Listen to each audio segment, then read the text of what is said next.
Les fossiles, c'était la première fois. Au moins, on se dit qu'on a participé à l'histoire un peu.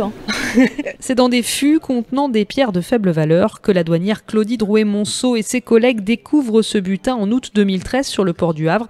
Des fossiles pillés dans le géoparc d'Araripe au nord-est du Brésil. Des petits, des grands, des animaux, des insectes, des poissons entiers aussi. Ça a mis du temps, mais c'est bien que ça revienne dans le pays d'origine parce qu'effectivement, là, c'était vraiment une très très grosse prise, quoi. Au total, 998 pièces du cétacé inférieur, particulièrement bien conservées, expertisées par le paléontologue Sylvain Charbonnier. Parmi les animaux, il y a des vertébrés, donc notamment cette pièce devant moi là qui est assez emblématique. Donc c'est un reptile volant.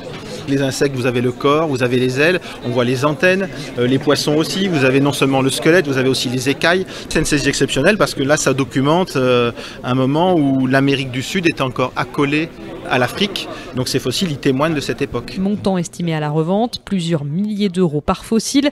Si le rendu est tardif, c'est en raison du nombre de recours intentés par les mises en cause dans cette affaire, dont certains sont des collectionneurs passionnés.